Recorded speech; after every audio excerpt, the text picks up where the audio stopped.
Good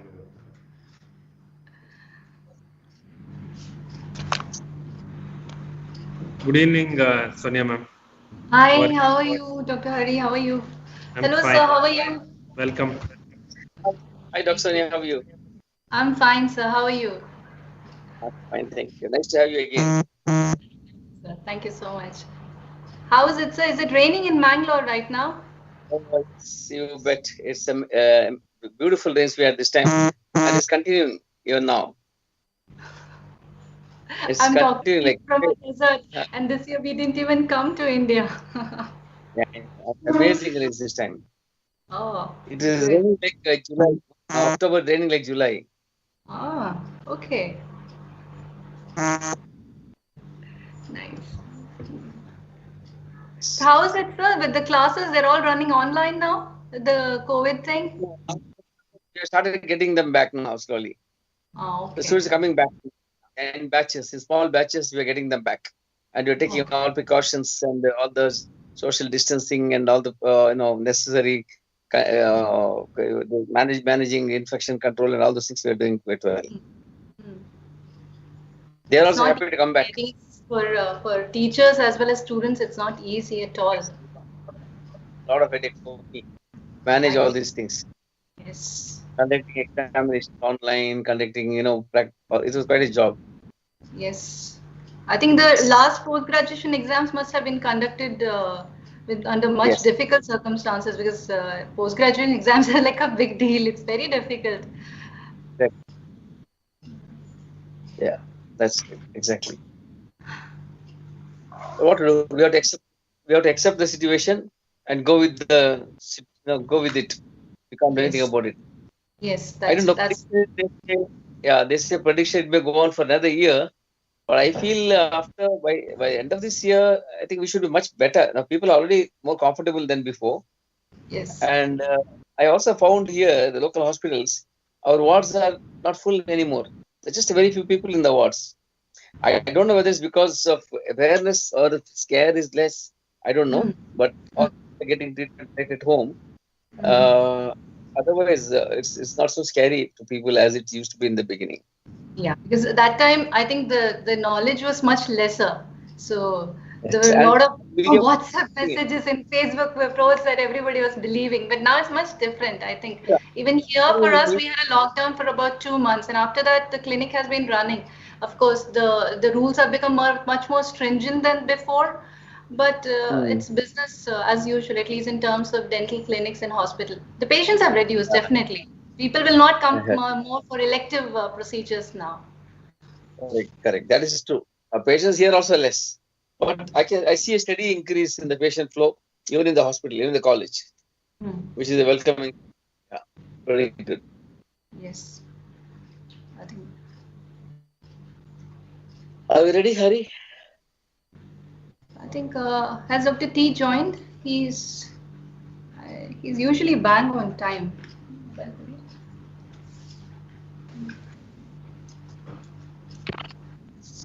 okay. That is. Dr. Hari, how many people there now? How many joined?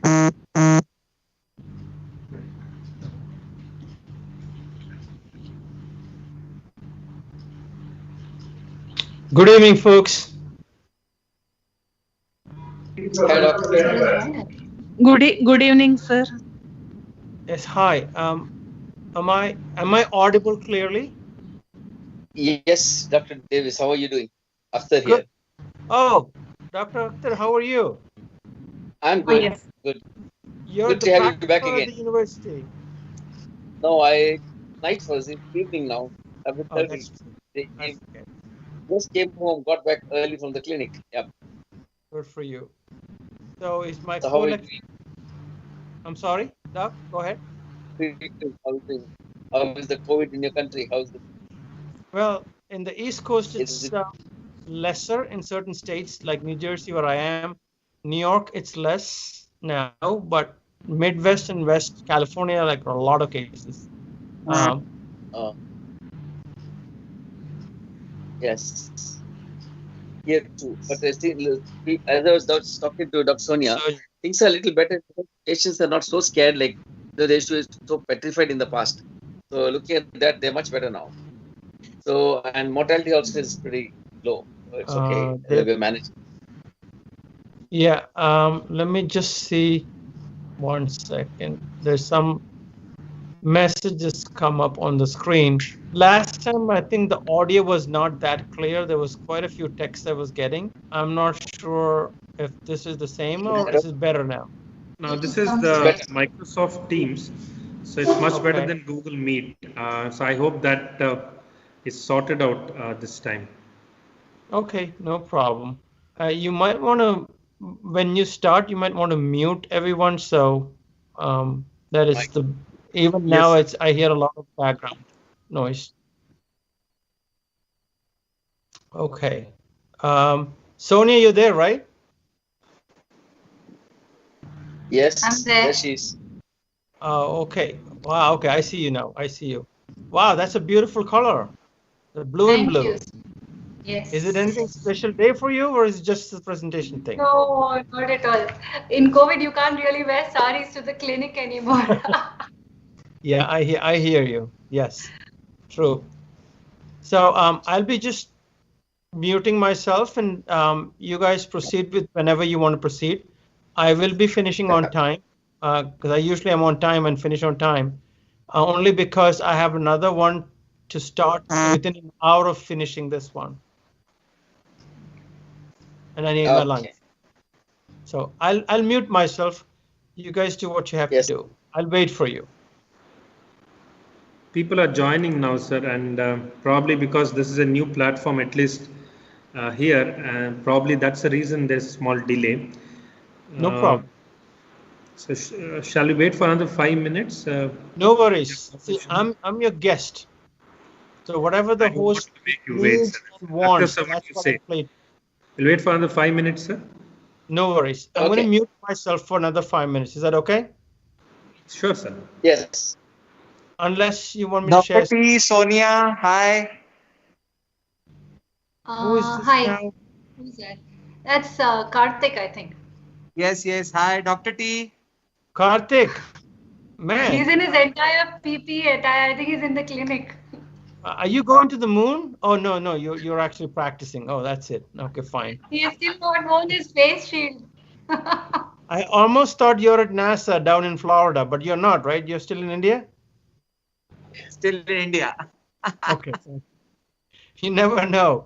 So, okay, anybody else joined us and from our students or faculty? I see Dr. Ramos. I think she's in Philippines, right? And Edith? Sir, Sonal is here, and few of our mastership batchmates are also here.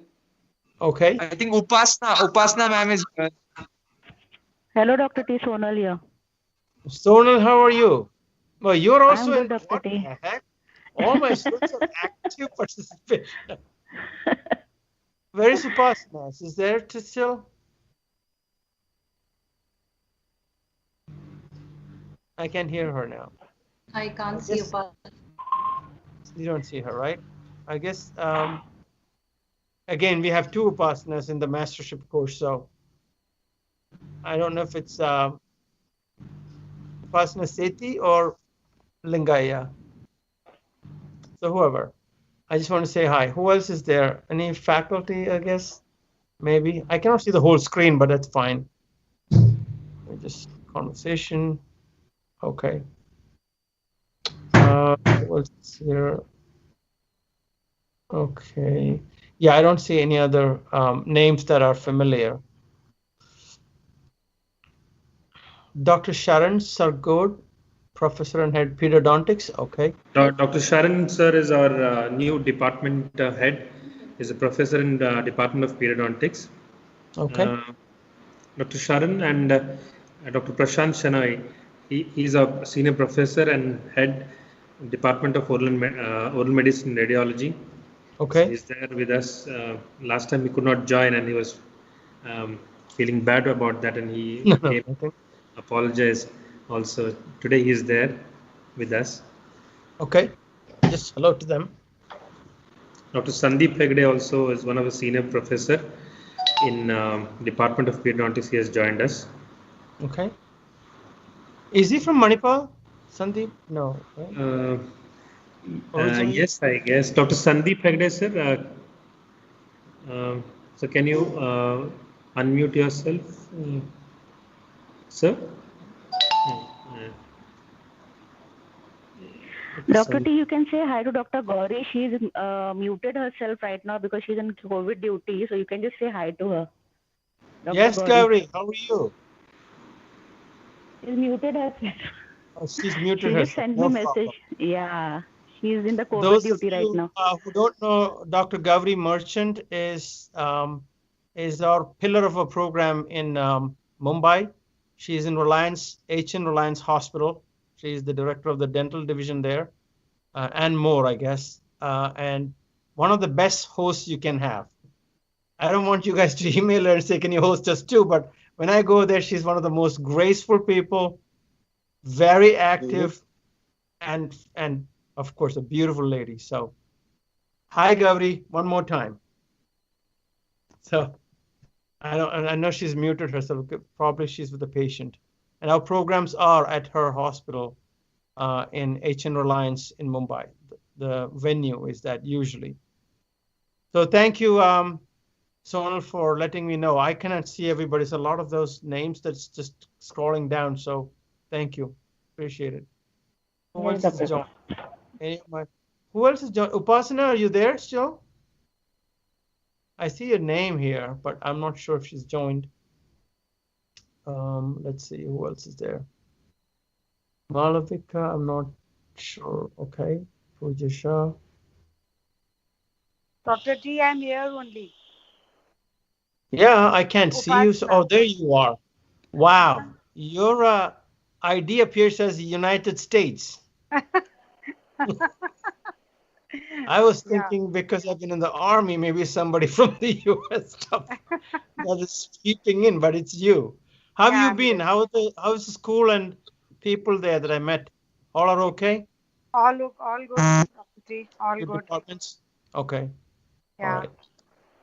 So, and you're back to full time? We are working 4 days a week these days. Okay. So it's almost like full time. So postgraduates have joined. Okay. Still, we are waiting for the undergraduates. Probably another month's time. Okay. Otherwise, the OPD and everything is fully functional. Everything going on. So people are gradually Returning back. Yeah. Is it that herd immunity they're looking for, or no? Maybe. we never know. I mean, at least the virus is less virulent in India. That's what I heard. In India, yeah. Things are gradually becoming better. Yeah. So, by God's grace, it has mutated, and it's for you. For the US, it's not mutated. It's really virulent too. Not really virulent, but it's worse than India, of course. Yeah.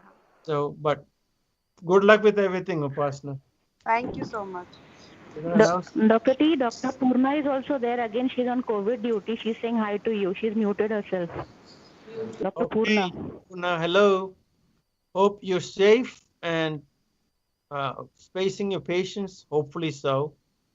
I mean, it's just, this is not something you can, but I know that is Purna the one that has a hospital setting and stuff, Sonal? I'm not sure, but I think she has a hospital setting. Yes, sir. I think so.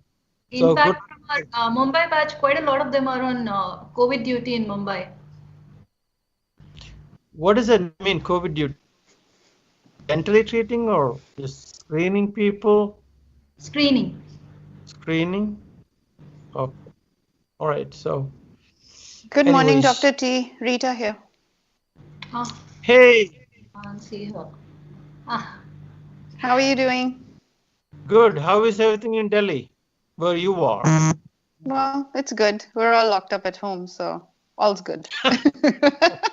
That's the cutest thing you said. It's good, we're all locked up, so it's all good. What does that mean? If you get out more crime rate? No. Yeah. Well, that's the best way to stay safe, right? No, it's okay. I'm hoping you're all safe. Okay, That's all I can. We're all And safe. We're all safe. all of us. You're back to practice? Back to practice, only 3 days a week. Okay.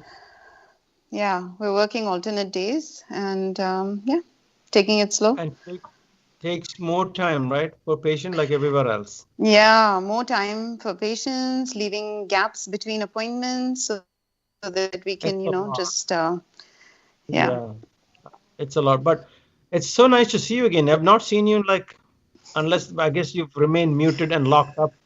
So they didn't take the cell phone off you, right? I've just remained muted, but I've been there in every webinar, yeah, I've not missed a single one. I know you're sharp. I know you'll be there too. If you do need a look into a job at the FBI or something, let me know. I might have some contacts. Just, thank you, Rita. Nice to see you again. Yeah, same here, Dr. T. Harry, when should we start? It's 11, So, 10:15. with your permission, we can. Shall I start? Yes, I please. just would like to recognize the presence of Dr. Irfan. He is our in charge head, Department of Pulmonary Medicine, Yenepoya Medical College. Under his aegis, we just started a sleep lab, which we would like to collaborate with you and take some tips. So he has just joined. He was from last 2 days on the COVID duty, so he was not able to communicate, but luckily he has joined in. So I welcome him also, and I welcome everyone here to this meet, the second webinar of this second meet of the web series. Of course, we're doing this on Microsoft Teams today, and there are few login through YouTube also. At the very outset, I welcome Dr. Akhtar Hussain, Dean, Principal, Yenepoya Dental College, and our esteemed speakers for today, Dr. Davis Thomas and Dr. Sonia Bhatt. It's over to Dr. Akhtar Hussain for his opening remarks. Over to you, sir. Hi everybody. Speakers of the evening, Dr. Davis Thomas, Dr. Sonia Bhatt, Dr. Hari Kishore, Dr. Joyce, moderators, Dr. Irfan, Dr. Faizan, dear colleagues, ladies and gentlemen, a very good evening to you all. And I hope this program finds you all in good health. I'm glad that our Center for Cognitive Anomalies, Department of Oral Maxillofacial Surgery, Department of Prosthodontics have come together to organize this webinar on sleep breathing disorders. As we all know, that role of dentist is becoming more and more relevant and significant in co-managing such disorders, which may vary from simple snoring to severe life-threatening situations. Involuntary cessations of breathing can lead to abrupt awakening, with gasping can be very threatening to the patient at least. So oral appliances, though, are not cure, but can be very effective. Hence, we need to be a part of this sleep clinic, sleep clinic or sleep center and contribute our bit to help such patients. So I won't be talking much about it. I would just like to once again, we're happy that we have with us once again Dr. Davis Thomas and Dr. Sonia Bhatt as second part of the webinar. So while thanking them again and our organizers, I wish and I'm sure this is going to be a very enriching talk, which is relatively new as an emerging area. Thank you. Thank you. Thank you, Dr. Sir. Thank you. I request Dr. Uma Prabhu, my co-host here, to introduce Dr. Davis Thomas and Dr. Sonia Bhatt to the participants. Over to Dr. Uma. Good evening, ladies and gentlemen. It's great pleasure for me to introduce today's eminent speaker, Dr. Davis Thomas and Dr. Sonia Bhatt.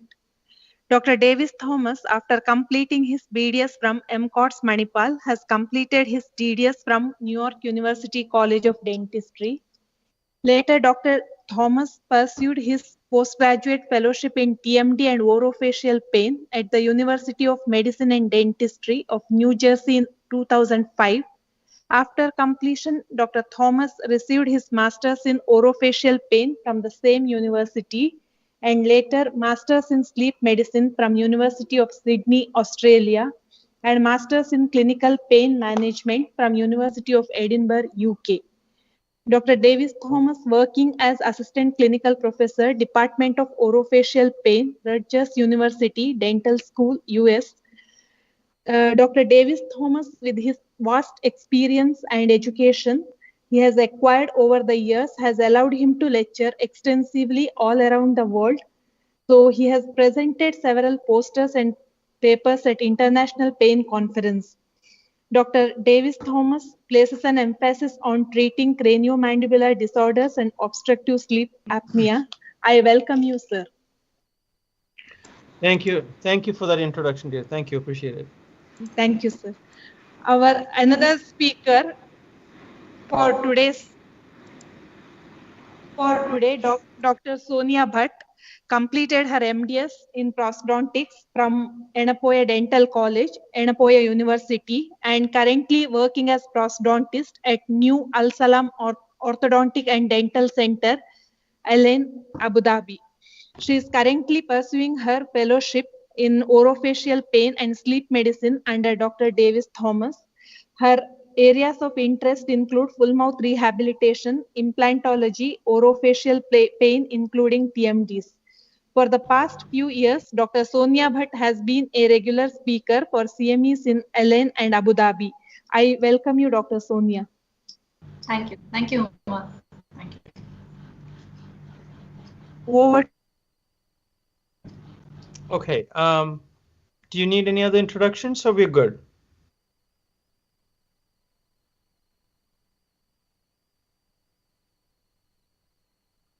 Are we good? Yes, sir.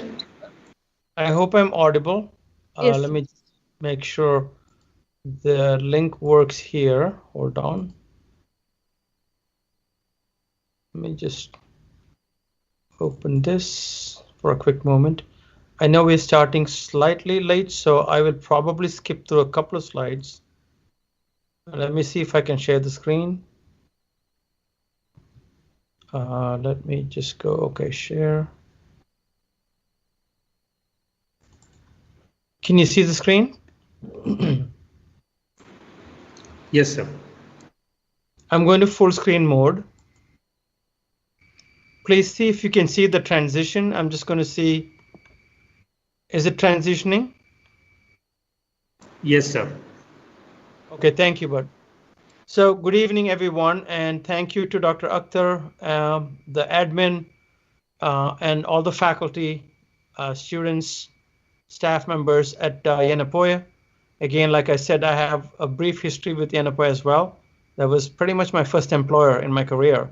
So with thanks, I remember those days, probably like 25 plus years back. And I have a student with me today. Sonia is one of the sharpest students. A lot of questions from her, which I love. And I know that she will absorb what I'm trying to give them, the knowledge in orofacial pain and sleep medicine. So I thank her for joining us and arranging this over the past one and this one. Sleep medicine in general has exploded in the last, let's say, 20 years. And in the last 10 plus years, dental sleep medicine has become a new sort of craze in dentistry. I believe when I say that orofacial pain now is the 12th specialty under dentistry, I think there is a potential for this to evolve into a full specialty at some point. So when the rest of the world, especially the US and the Europe and other countries, are going forward, I strongly feel and I believe that my mother country, which is India, should not fall behind either. Stemming from that, we have done some good work, limited, that I could do in different states. And we have that 150 hours and the 400 hours of programs that are in India now and some other countries, UAE, Manila, which is Philippines, and going to be hopefully more. Because I really believe in that education is paramount. That is the key for us to have good equipped to treat our patients or manage our cases. And the light of darkness, the light of knowledge will just delete automatically the light of darkness. The darkness of ignorance is what I always believe in. I know that we won't have too much time to go through, and I cannot condense, and it's not the purview of this lecture to condense everything I learned from my full master's at University of Sydney in sleep medicine to condense it into an hour program. That's not the purview. The purview is, again, if you have questions, you can email me. That's my email. American Academy of Sleep Medicine is the cardinal organization from around the world that pretty much decides what happens in sleep medicine. And most of the other countries follow this organization because they're very evidence-based. And then we have a group on Facebook, which I'm going to revamp again. It's only to deal with TMD, orificial pain, and sleep apnea cases without any commercial bias or anything like that. So if you're interested, you can request, but please mention that you were in our program today. So basics of sleep medicine.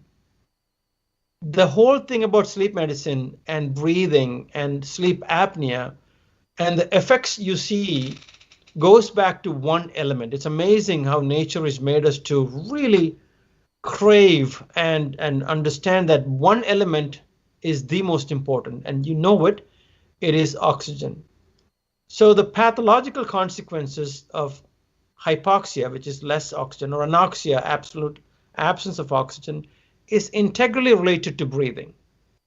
And the pathologies you will see in cases of obstructive sleep apnea and the comorbidities that come with it have a profound relation to one element, and that is oxygen. The question is then, why do we need oxygen? That takes us back to, let's say, biochemistry in the first year dental school. And something that we probably forgot is that cellular respiration through the pyruvic acid/lactic acid cycle, citric acid cycle, needs oxygen. And it's the production of ATP, which is our energy molecule. That is the one key which stops when oxygen is stopped and we die. So what do you see in these patients while they're sleeping? I've been privileged in my master's course to look at sleep studies. I'm a crazy dentist, so you shouldn't have to do this, but all the sleep studies that go across, it's called polysomnograph. Poly means many, somno means sleep. So polysomnogram, a measurement of sleep. It just goes, screen after screen will go after me, before me, and I'm looking at it. Each screen, there's so many leads on the screen, and that's indicative of either 15 seconds or a 30-second window of our sleep. It's a 15 or 30 seconds usually window. We call it epic, or some people call it epoch. So in that, it's amazing to find what all we do while we sleep. It's amazing, all the movements, the bizarre things that we do. And also is amazing is how many of us snore, how many of us go into sleep apnea, which is an absolute cessation of breathing, complete stopping to breathe. And then we also do find that we see hypopneas and some other features. Hypopnea is like not fully or not that much time of sleep apnea, or qualitatively. There's different definitions. But we see that we sometimes, yesterday I saw a case that she's hovering around some of these 80 percentile range. It's really close to something happening to the brain. And she's at an 84 percentile percentage SpO2, which means her oxygen saturation in the arterial blood is around 84. It's only a few more percentages that goes down, and she's really in this territory that you see here, with probably permanent brain damage. And even if you are in this 80 percentile range, although you're not permanently brain damaged, you will see some long-term effects you will soon see. So this is why dentists are the first ones who can really track it And that's why sleep medicine has become big in medicine and part of dentistry. So then why do you need sleep medicine? We need sleep medicine in medicine because it has been shown to, obstructive sleep apnea has been shown to cause, aggravate, and perpetuate refractory hypertension. A clinical point to note, next time you see a patient in your clinic or practice or the university, and the patient says, okay, how much is your hypertension now? Is it controlled? Oh no, I'm on the third medication now. If the patient is on 2 or more antihypertensives, the first thing that should come to your mind is obstructive sleep apnea. That's a clinical pearl. Refractory hypertension, what is that? Hypertension that is not responsive to a lot of conventional therapy. That's refractory. If you have a case where the doctor has added the second medicine for hypertension, I suggest that we look into the sleep habits of that patient, because that will be how robust obstructive sleep apnea can cause refractory hypertension. They're not going to respond to one medicine, then 2, then 3. So it's a real life-threatening thing. Metabolic syndrome is a triad of hyperlipidemia, hyperglycemia, and hypertension. 3 hypers. More fat, more blood sugar, more hypertension, more blood pressure.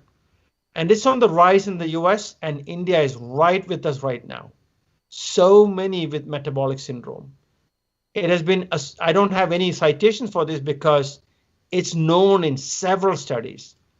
Type 2 diabetes, ADD, ADHD. And that's one of my favorites only because if you know an ADHD kid, attention deficit, hyperactivity disorder child, please look at their sleep patterns. You'll be surprised. And the medicines that they give for these poor kids, they kill sleep further. They are all amphetamines, which are all sleep killers. So what are we really doing to them? So if you have an ADD, ADHD kid, child, please look at their sleep patterns and look into obstructive sleep apnea. Erectile dysfunction, stroke, coronary heart disease. This is not association, this is correlations with these. And we know that for sure. I ask my residents and postgraduates here in the US, and of course in India too, my fellowship and master's students, and most of the times I get the answer, oh no, the fetus doesn't breathe, it's wrong. Around the 18 week to 21 weeks intrauterine, the fetus actually breathes. What does it breathe in? It breathes in amniotic fluid. It takes it into the cavity, chest cavity, and it expands its chest. Why? Well, the reason is the neural networks and the muscles that are involved, and you will see this when Sonia shows us the muscles involved, those muscles have to be activated. They have to form. They have to start functioning. They have to be trained. And nature or God or both have given us this amazing thing that we actually expand the chest by taking in the fluid at the 18th through 21st week of intrauterine life. This is the cover page when they discovered this in 1965 on an 18-year-old fetus. So the nerve networks of sleep, breathing, and dreams and all the other stuff are being formed at this stage, which is amazing when you think about it. They're actually breathing it in. The nutrition is, of course, through the umbilical cord, which you see here. What we don't know about sleep. REM sleep, rapid eye movement sleep. Why is the brain activity so high up? Sometimes it's almost like waking. Why is that happening? We're beginning to find that out. How significant is dreaming? We know that dreaming is very, very, very significant for your memory, consolidation of memory, learning, remembering things about what you learned. So to recapitulate it, and most importantly, dreaming or REM sleep dreaming is absence of it is related to neurodegenerative conditions such as Alzheimer's. So REM sleep is beginning to be seen as a marker for early detection of neurodegenerative conditions such as Alzheimer's.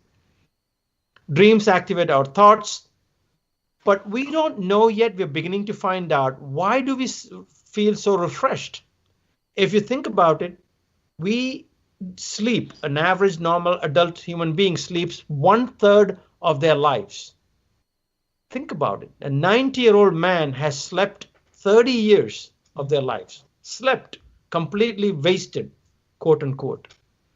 So there must be something in nature or God or whatever you want to call it that programmed us. Sleep is hardwired. It's not soft wired. We have a hard wiring for sleep. It's genetically determined as well. So there is a reason for this. This is an older cartoon that I really love because this is not the staging now, but understand that the stages of sleep are determined as stage 1, N1, N2. These two are combined to form N3, and the N stands for non-REM, non-rapid eye movement. So if someone asks you, it's a clinical poll, what is the basis of dividing the sleep stages? Pretty much one basis, if you want to take the fundamentals, that is eye movement. If the patient has rapid eye movement, it is this stage, which is now R, REM sleep R, R for Ryan, that type of R. There's no stage 5 now, it's R. So it should be either REM sleep or non-REM sleep. If you are in non-REM sleep, you have 3 stages you should acknowledge. N1, light stage, N2, light stage, and N3, this is combined, N3, Nancy, N3, that is the deep stage. And there is a function for all of these. Clinical pearl that I'm giving you at this point is that if you know a patient that is grinding the heck out of the teeth, which is nocturnal bruxism, most of that happens in N2 stage, N2. Most of the bruxers brux here. Very few brux in REM sleep. N1 also some of them brux. REM sleep.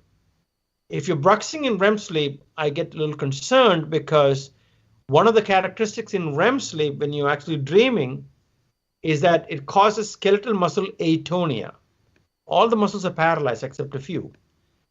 So if you're bruxing with your masseters, the medial pterygoid, anterior temporalis, there is something fundamentally wrong. That is why I don't start injecting Botox into bruxers.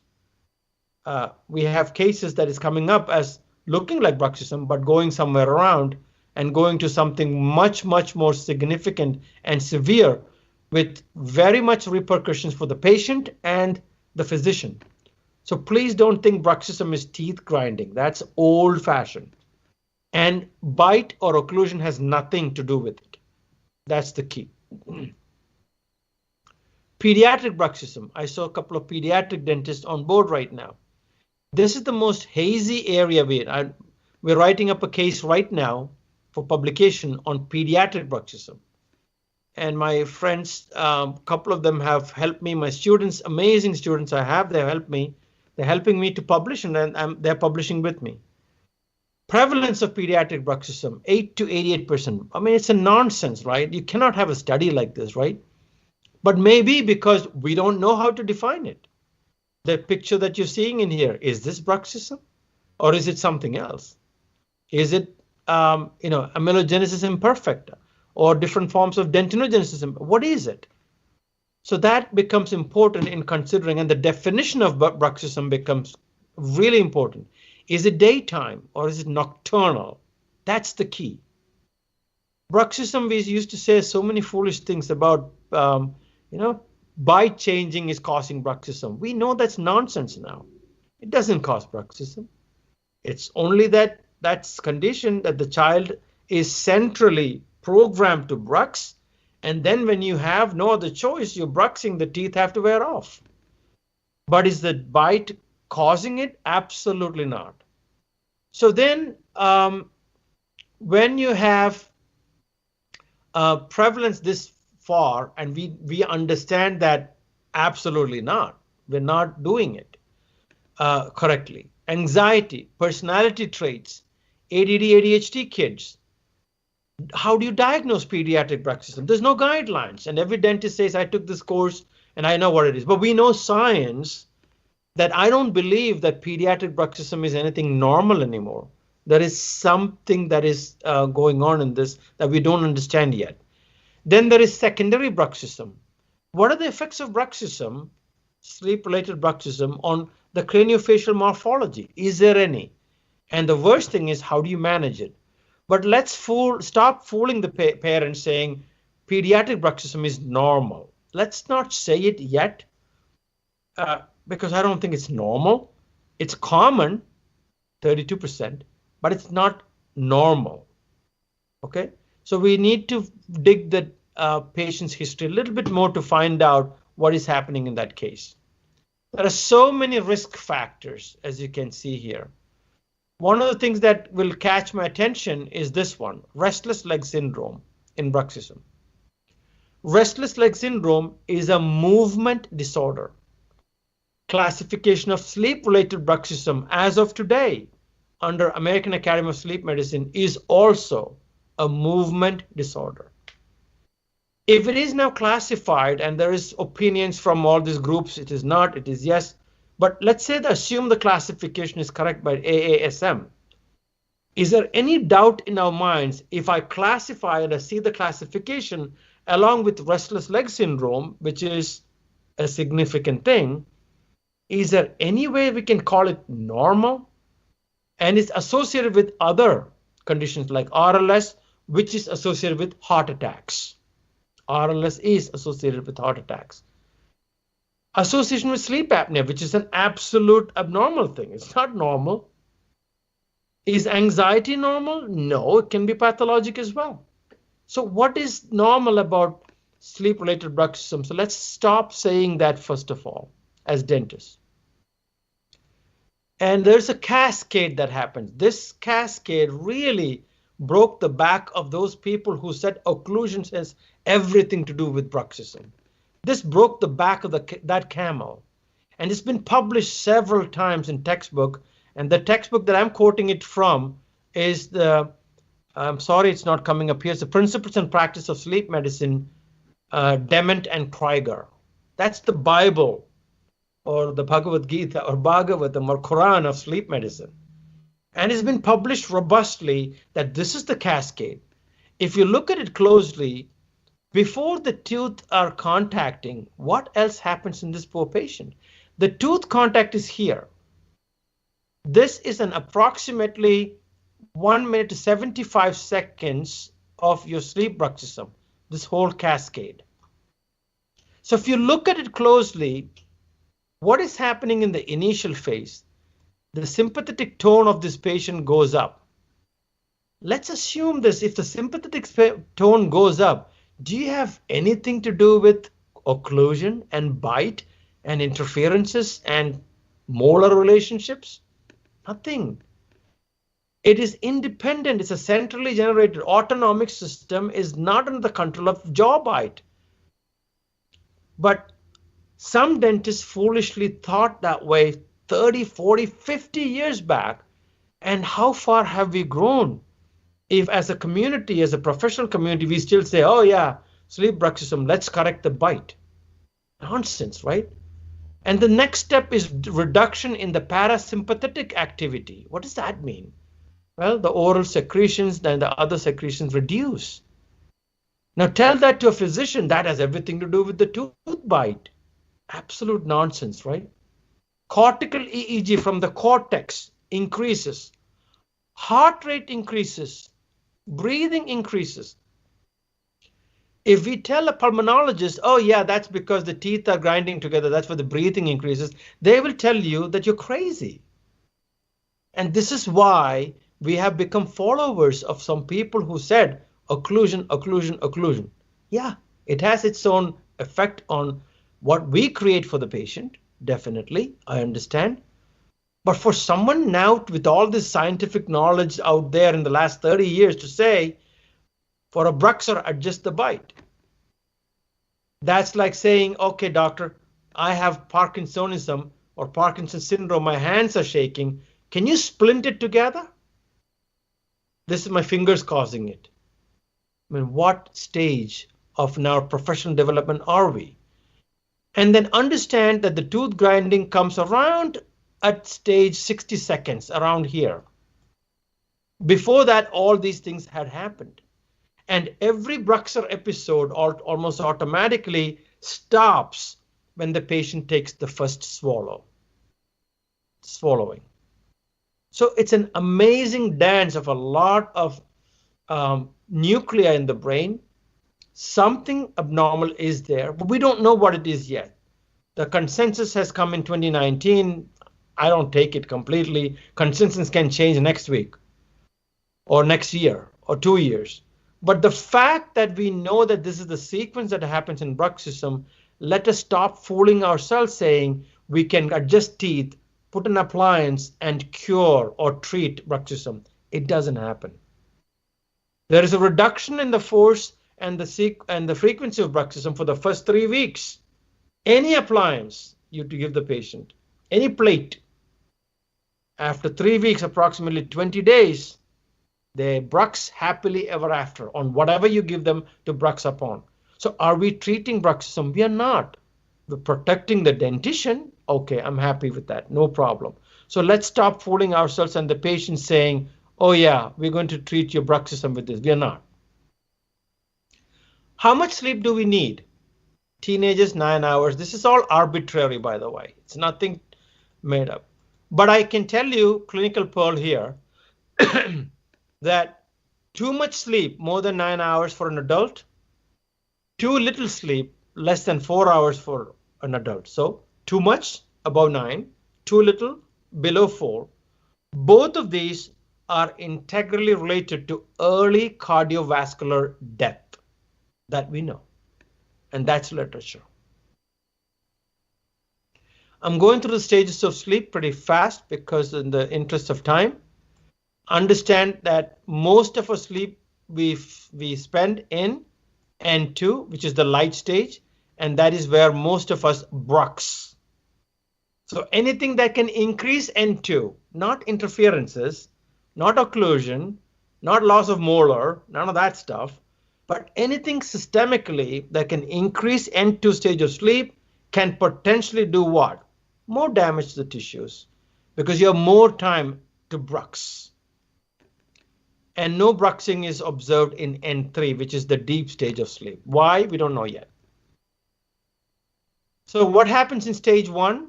Nothing much. It's just you're sleepy. That's it. Drowsy. Stage 2, heart rate reduces, respiratory rate reduces, reduce in body temperature, and of course most bruxers brux there. Okay. You can see that slow rolling eye movements, not rapid eye movements, slow rolling eye movements. You can see that too. There is some decrease in the muscle tone, but not atonia though. It's just a relaxation. Atonia is complete stopping of muscle activity, which we will see. N3 is special. Please don't go by those medications that say we can improve your sleep. None of them really improve N3. None. There's some studies on clonidine, which is you're not going to use clonidine to get a good sleep because you'll be killed by hypotension probably.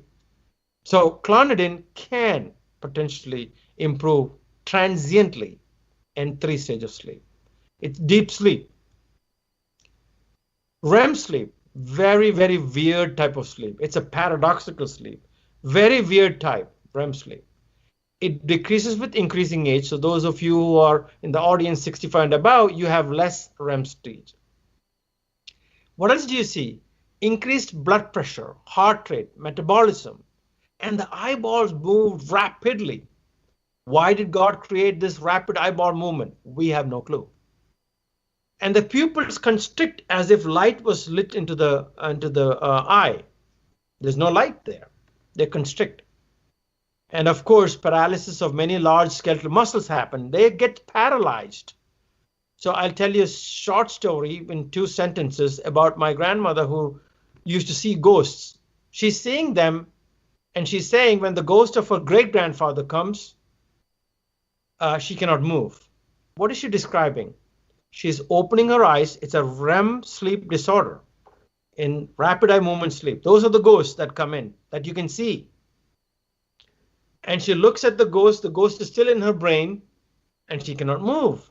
In her mind, layman mind, it is what? The ghost is so powerful that makes her paralyzed. It's not the ghost, it's the ghost that is in the spinal cord that is causing it. They release glycine. Glycine stops acetylcholine. Acetylcholine is the one that brings about muscle contractions. We have a scientific explanation for those ghosts. But she believed it, and God bless her soul. What are the terms that we have in sleep medicine? We have complete cessation of breathing called apnea. Then there is something called hypopnea, something less than apnea. Then we have add all these events during your sleep, apnea, hypopnea index. And then we have respiratory distress index, which is the latest one. And soon the labs will change into, because this affects the respiratory distress or disturbance index, says to you how much this patient is qualitatively getting affected. That's why this is important. And at our courses, our 150 hour and 400, we go into the detail of this. This is not the purview of this short talk. There are so many other stuff. Central sleep apnea comes with something wrong in the brain, and you see it robustly in neurodegenerative conditions. We're not going to go into the details of it. If the patient has central and obstructive, we call it complex sleep apnea. But this one, that is this obstructive sleep apnea, is in the realm of a dentist. We can make a change for this patient's life. We can do that. And then you don't need to worry about the architecture of sleep. I'm not going to details of it. Understand some syndromes can cause central sleep apnea, but more than that, it's only less than 10%. But of all the dentists out there, I need us to be clear that if the patient has central sleep apnea, that is not our case. That has to be definitely by a neurologist, a neuroscientist, a pulmonologist, and the like. Not that we can take over all the obstructive sleep apnea cases. We have to have an ENT pulmonology with us because they are the ones to diagnose. In the US, dentists cannot diagnose OSA, and I totally agree. That's a medical thing to do. But in the same way, a pulmonologist will not ever make a dental appliance for this patient. That's not his realm. Same way, we won't take medical care. We work with them. It's a multidisciplinary project. It's a multidisciplinary project. That should be clear. I know people are so overzealous, then they say, oh my God, okay, snoring and sleep apnea, let me take it up. No, you don't. You have to go through the cascade. This Sonia will explain a little bit more. She's much more equipped to explain it than I am, but tongue is one of the main organs in causing obstructive sleep apnea. What are the predisposing and precipitating factors in obstructive sleep apnea? There's quite a few. And I highlighted that, that is increased neck circumference. So if there is twins, one is 100 pounds, the other one is 200 pounds.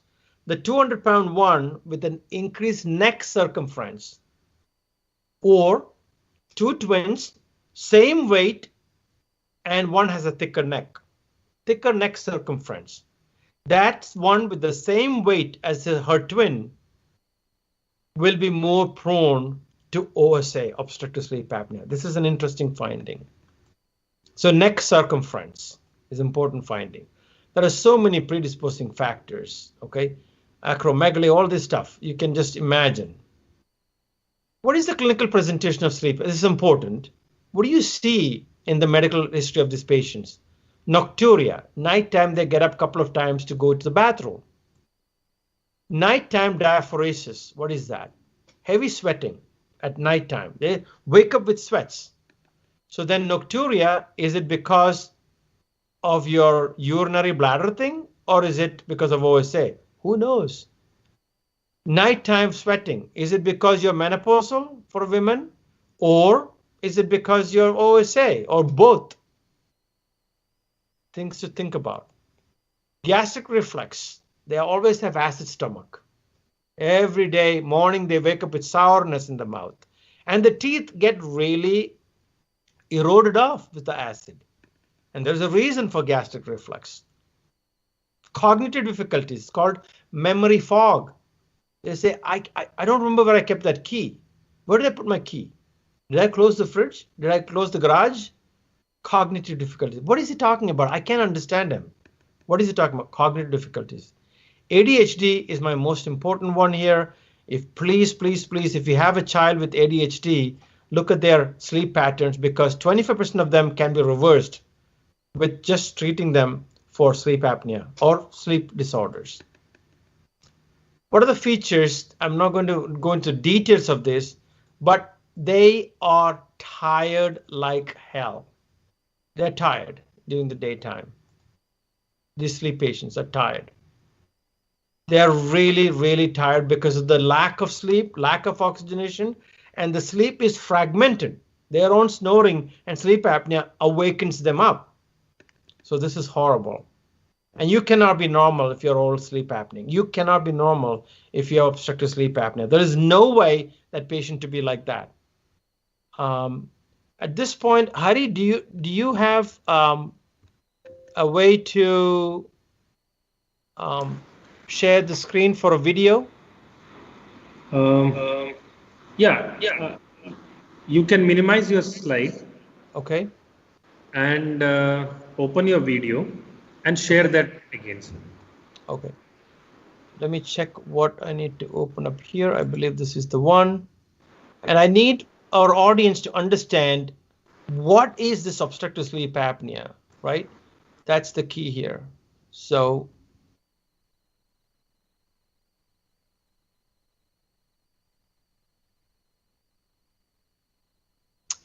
I'm going to go to sharing. Let me see if you can. And Hari, please prompt me if you can see it or not, okay? Sure. Let me go to sharing. Can you see the screen? Yes, sir. Okay. Yes. We'll do a volume check. I'm not sure if you can hear it. This patient will snore right now. Do you hear it? Not yet, sir.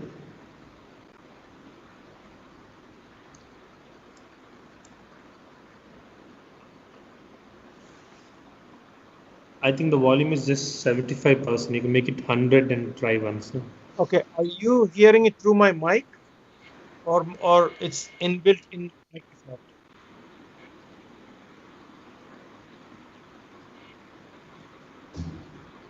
No, no, sir. You cannot hear it, right? At least I can't hear, sir. I mean, if there's anyone else who can hear. So I don't think it's audible.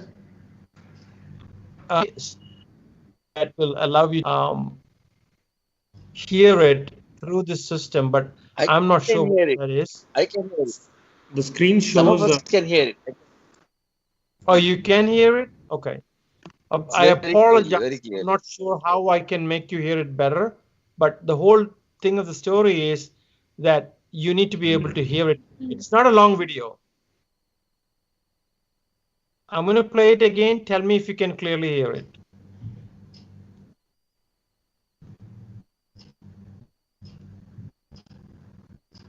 I do. I can hear it very clearly. Okay, great. So this is a 56-year-old patient. Oh, sorry, 52-year-old patient. He's a truck driver. He presents to the dentist saying, "Hey, doc, I grind my teeth." Okay. Sir, sir, you need to just click on the system audio and share it. It seems. I just got system a technical support. No problem. System audio comes from where? From the upper left. Yeah, audio, and share that audio. It gets shared. No, but where is the system audio coming from? Is it coming from inside the? Let me see. Probably the main screen. Let me see. 1 second. Device settings, meeting, system audio. I don't see. No. I don't see a place for system audio, but Okay, no problem. I mean, if you can hear it a little bit, that's fine. If not, and I don't want to lose more time either. I don't see a system audio here. Sir, can you hear me now? If you go Yeah. to the share options, if you go to the share option, Do you see it on the screen now? yeah. If you go to the share option, include computer sound. Can you see that? I don't see it, my friend. Share. I don't here. More actions. Share option. I don't know. Okay. How did you share your video, sir? Just click there. Oh, There is that. Okay. there is an icon called include computer sound. Include computer sound. Share options. Okay. I did that already. Yeah. You Can may you go just try back now, to sir? Yeah. Right. Check it again. Okay. Yes. आता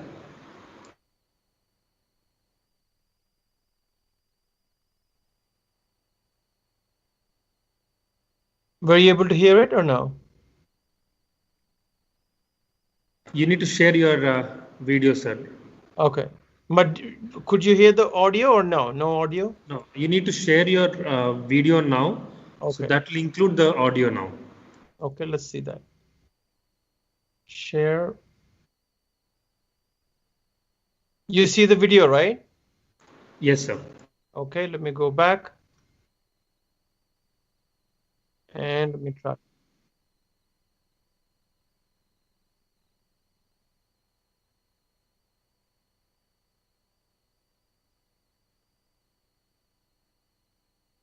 Were you hearing it?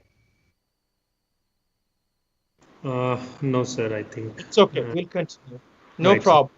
I Please think go Dr. Akhtar said he can hear some, but if not, I apologize. I don't know how to do it and we'll lose more time. So this is a patient who goes to a dentist and says he grinds his teeth.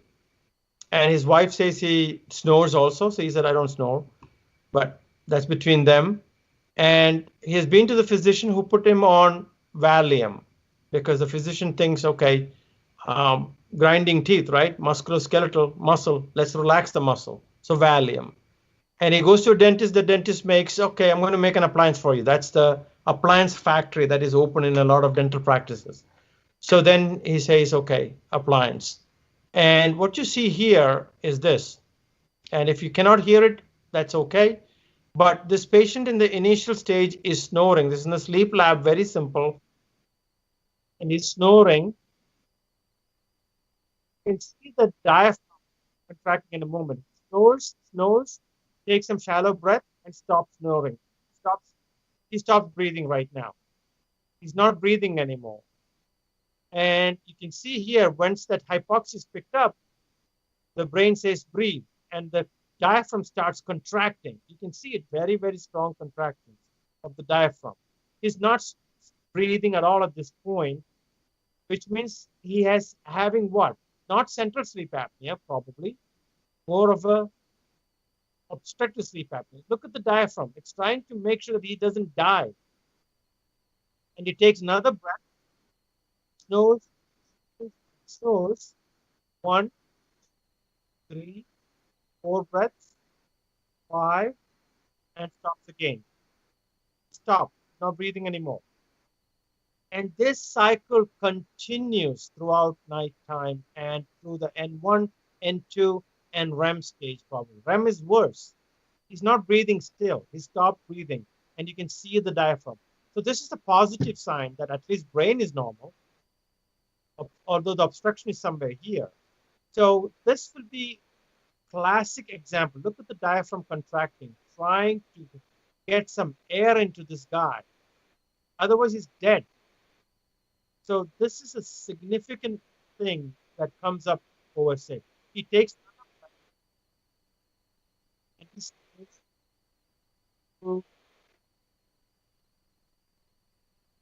and he stops breathing again. So I'm sorry that you could not see hear the thing. I hope that was clear that this is a life-threatening thing, obstructive sleep apnea, without a doubt in my mind. So hopefully you saw that. Let me just go back to my PowerPoint and then see if I can bring something else up in a moment. Let's see where we are. Let me just go back here. Okay. So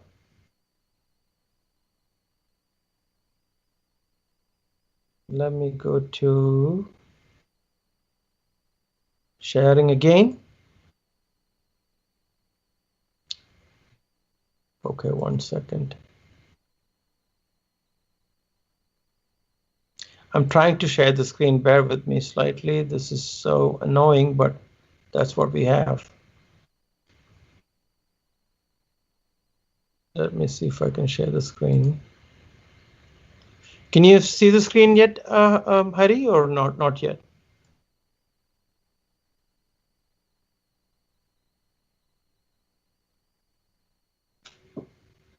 Can you see it, Hari? Now we can see, sir. You can, okay. So what happens in a patient with obstructive sleep apnea? Can you see it or no? Yes, sir. Yes, sir. It is proper. Okay. So what happens in a patient with obstructive sleep apnea? These are the sequelae if you don't treat these cases. You can see sleep apnea, oxygen going down, carbon dioxide going up, pH going down, the blood turning a little bit more acidic. That arouses them. So their sleep is lost further.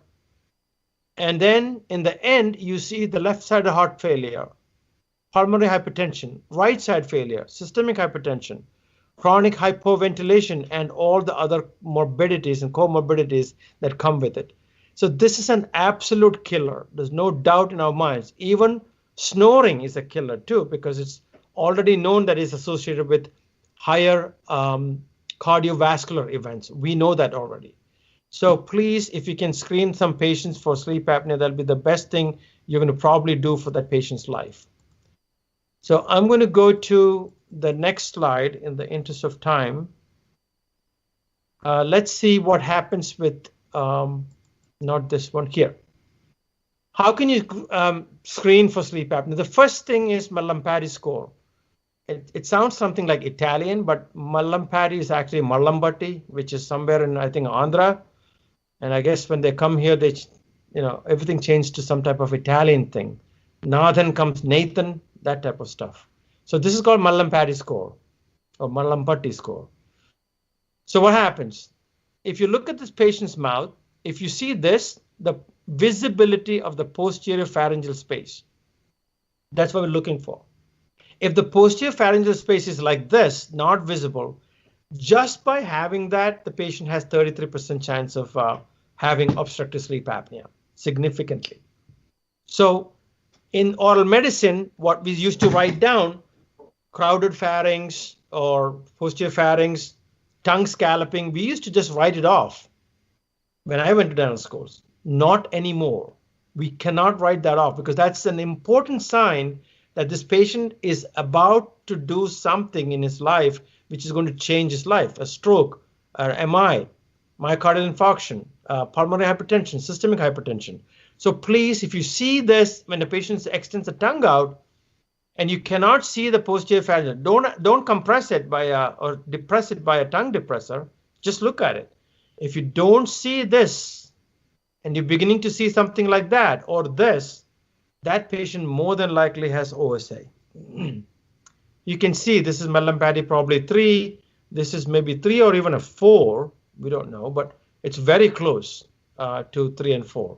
So that's really, really dangerous. Scallop tongue. We used to write it off as just a tongue marker. Who cares about tongue marking? Just by having scallop tongue, 3 to 5% chance of that OSA. And bruxism, of course, not grinding. That's another nonsense we used to say. Grinding causing scallop tongue. What is the data? We're just saying things that comes into our minds. And some dentist said it 35 years back, we still take it. Grinding, the physics of it cannot cause scallop tongue. Scallop tongue, look at these teeth marks here. How can grinding cause it? No, it's succinct clenching with suction. So probably OSA and clenching, which is static bruxism, not dynamic, static bruxism. That's a sleep lab. That's a view of a polysomnograph, which we don't have the time to go into details. There's so many new things. The pulmonologist will do it. The sleep physician will do it. All these measurements they can do. We're not going to worry about it, but understand that activation of the autonomic nervous system is big in both bruxism and OSA, specifically in OSA, autonomic nervous system. So how do you treat and manage these cases? Well, you can do weight loss. You can do CPAP, continuous positive airway pressure. And here we go with dentistry. We can definitely do oral appliances. Medications, nothing worked. There is a medication called acetazolamide, which is used for mountain sickness because it induces more urge to breathe. Acetazolamide. It's a carbonic acid anhydrase inhibitor. So acetazolamide. But guess what? When they took acetazolamide, because the obstruction is not cleared yet, nobody addressed that. Instead of breathing and snoring like that, they snored like this. So it was a joke, but no medicines have worked for obstructive sleep apnea. But the others ones have. The golden standard has been continuous positive airway pressure, and then the variants of it, the auto-PAP, the BiPAP, which is in the hospitals and all that stuff. But positively pushing air into this patient, that is a lifesaver. Oral appliances, as of 2015, the studies have shown are as effective as CPAP. That's amazing. As effective as CPAP for mild to moderate OSA. But that doesn't mean you cannot use it for severe OSA, definitely. And there are indications which are really, again, not the purview of this short presentation. So these are the methods of screening obstructive sleep apnea cases. Weight loss is really easy to say, but how do you preach weight loss to these people? This is, of course, not India. I don't think you have, maybe you do have it, but you can't. I mean, this is bariatric surgery and stuff like that. I mean, how do you preach weight loss to this? That is not a CPAP. That is Darth Vader's hat, but so just don't confuse the two. And CPAP is the golden standard. CPAP, continuous positive airway pressure. That is the golden standard, without a doubt. But many patients can't use it or don't want to use it. Then you come into oral appliances. By the way, that is not a refrigerator. It's a type of CPAP. And then there's so many models that have come out with humidification, with this, with that. It's uncomfortable. For example, this patient is not going to scuba dive in a calm ocean. He's actually going to bed with that. It's all this stuff has been tried, and it's not the most comfortable thing, but it's a lifesaver. So yeah, CPAP. Oral appliances, tongue retaining, mandibular repositioning, because they've been known to tighten up the airway. So that's why oral appliances. How do you know if the appliance is working? You do the pulse ox again, take the patient back to a sleep lab, do a sleep study. That's how you know. And there's so many. This is a tongue retaining device, horrible thing to use, but dentists are very savvy that way. They can make anything for anything. So there's so many appliances, plethora. I like the TAP 3, TAP Elite, Dreamline TAP. There's some TAP, Thornton's adjustable positioner, and also some of the herbs appliances which are approved here in the US by FDA. I like it. Surgery. Surgery can be done. This is called uvulopalatopharyngoplasty. The most horrible thing you can do to a patient, in my opinion, uvulopalatopharyngoplasty. It's just, they would kill themselves with the pain. They can't even swallow saliva after this. And the problem is, once you enlarge it like this big, if it doesn't work, you cannot go back to the pressure thing, the continuous CPAP, because it won't work. You just made it bigger. The tunnel just got bigger. So CPAP in that pressure will not work. You have to increase the CPAP pressure. So that's a problem. And then, of course, surgeons in a case like this, there's no other choice, either granulomatous lesions or Down syndrome, all this stuff. There's nothing else you can do. The tongue is actually macroglossic. You have to cut it off, part of it off. Otherwise, the patient dies. So OSA, obstructive sleep apnea, is an inflammatory disorder. It causes inflammation. It causes inflammation in the whole body. We know this for a fact. Every system is affected by obstructive sleep apnea. It's an oxidative stress disorder. What does that mean? Could predispose to cancer. It's an atherosclerogenic disorder. What does that mean? Stroke, MI, and stuff like that. It's a metabolic disorder. What does that mean? Hyperlipidemia, hyperglycemia, hypertension type of thing. And it's a societal disease. In the US, it's shown that snoring is causing a considerable number of divorces and separate lives. So it is a societal disease of the society as well. I'm going to stop here, and I'm going to have my co-lecturer now take over for the next, let's say, 20 minutes or so, and then we'll have some time for question and answers, and then we'll conclude. So thank you for listening. I'm going to stop sharing,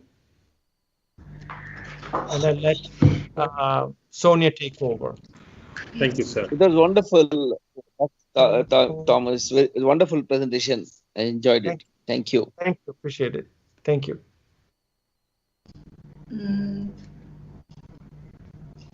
Okay. Dr. Hari, I think you will have to. I'm still an attendee right now, so. You are, ma'am. You can always share the screen. There's something called share content. Can you see a screen there with an arrow mark there in the center? Yeah, I know. It keeps saying only meeting organizers and presenters can share. That's what it says. You will have to make me a presenter. Only then I can share. Yeah, and I think you were made one. I'll just talk to my technical team and get back to you in just half a second. Sonia, how many slides do you have? I forget. So 15 on the dot. Okay, we might interact a little bit on appropriate slides. Yes, sure. I would need your input. No, it's okay, definitely. And sometimes, but again, in the interest of time, we will. That's good. 15 slides is perfect. We'll take any question if they have. That'd be good. I don't particularly like. You have made me the presenter, Dr. Sonal Yenepoya. You have made the presenter. It's not Sonia. Sonia, you want to continue? Whatever you know. We'll start with orofacial pain now. That's fine. You don't want that. Dr. Sonia, you can share now. I can share now. Let me see. No, it's still showing me as a attendee. No, I'm still an attendee. Yes. I'm still an attendee, so I don't know why this is happening. We'll have to see. It might take a little lag, I think, too. Yeah. Yeah. No. By the way, why don't you guys use Zoom? We were using Google Meet, but of late Google Meet has restricted only 100 participants. Yeah. So we had to shift to Teams. Okay. Okay. Can you people see my screen Yes. now? Yes, ma'am. Yeah. All right. Okay. Right. Thank you so much. First of all, it's definitely an honor to come back to my own alma mater, and that too as a co-speaker to Dr. Davis. Dr. Davis is a guru in the real sense of the word, because he's not just that he is very knowledgeable, it's just that he's a phenomenal teacher, and whatever I know a little bit about OSA is because of Dr. Davis. And since Dr. Davis has elaborated so nicely on the key features of obstructive sleep apnea and what role we dentists can play in managing the disorder, it is but prudent for us to know the normal anatomy and the physiology in order to understand the disorder better. As some of you do know me, but for those who don't, I'm Dr. Sonia Bhatt, and I finished from the prosthodontic department in Yenepoya Dental College. And for the past six and a half years, I've been working in a place called Alain. It's a beautiful place, and I practice exclusively prosthodontics. For a year and a half now, I've been pursuing my fellowship under the eminent Dr. Davis Thomas. One of my very favorite quote that I keep telling even my children is, eyes cannot see what the mind does not know. And it is so true in every phase of life, and definitely in dental and medical science. So if you do not know the normal anatomy, the normal physiology, there's no way you will be able to appreciate the disorder. In the picture, this is a little cartoon. I think both the husband and wife are suffering from a sleep disorder, and I would rather attend to the wife's complaint first so that the husband live another day. If you think of obstructive sleep apnea, I did not know until I started my fellowship that it is so common. And it's only now that when I'm treating my patient who have come to me for dental treatment that I notice symptoms of OSA, like Sir mentioned the Mallampati score or the lateral serration. And in that way, it has helped me a great deal. Now I can make my patient aware. And at least in Asian subcontinent, it is considered that if a patient is snoring, if a person is snoring, he's having a very good deep sleep, and nothing could be far from the truth. So this way, obstructive sleep apnea, the knowledge of it for each and every of us dentists listening in is very important. Let us first look at the different components of the upper of respiration. We start off with the upper airway. Now, if you can see, in the upper airway, as the air flows through, the upper airway is more or less a tubular structure. It's a multi-purpose structure. It has to perform the function of respiration, deglutition, and phonation. It is largely composed of soft tissue and about 20 muscles, and it lacks a rigid backing. This allows it to adjust the patency of the upper airway as and when the function is required. So this makes upper airway a highly collapsible tubular structure. The problem with this is this structure, when we are lying down, becomes more vulnerable to the disorders. As you can see in the photograph here, the enlarged tongue, or I wouldn't say enlarged tongue, basically the various muscles which are involved, especially the dilator muscle, the genioglossus muscle here, is having an aberrant function. So any of the anatomical component of the upper airway, whether it is a soft palate or the tongue, the various muscles which are involved in maintaining the lumen or the patency of the upper airway, an aberration or a disorder of any of these components can contribute to a obstructive sleep apnea. So once the air enters through the nostrils or the mouth and it goes into the trachea, which extends from the cricoid cartilage to the T6 vertebra, you can see that the trachea then bifurcates into the two bronchi and then further arborizes into the smaller bronchioles. One must remember that these lungs are encased in a pleural cavity which contains pleural fluid. This pleural fluid is very important for respiration. Let me briefly explain to you as to how the respiration functions. At the time of inspiration, diaphragm, which is one of the principal muscles of respiration, it contracts, it moves downward. The external intercostal muscles, when they contract, they pull the rib cage outward and upward, thereby increasing the volume of the lungs. And once the volume increases, the intrapulmonary pressure reduces. So down the pressure gradient, that is from the atmosphere into the lower intrapulmonary pressure, the air flows inwards, and that's what you have your inspiration. At the time of expiration, the exact reverse happens. The diaphragm tends to relax. The intercostal muscles also tend to relax. There's an elastic recoil of the lungs. The lungs come back to their original form. The pressure inside the lungs increases and it pushes the air out again. So this is how a normal quiet breathing works. However, there are accessory muscles which come into play at the time of active breathing. What do I mean by active breathing? Well, let's say you're trying to catch the last bus to Udupi or Manipal from your Mangalore bus stand, or you're trying to blow balloons for your daughter's birthday. Now, this is the time you're voluntarily increasing the amount of respiration, that's when your accessory muscles come into play. Intercostal muscles are arranged beautifully. They are arranged in 3 layers.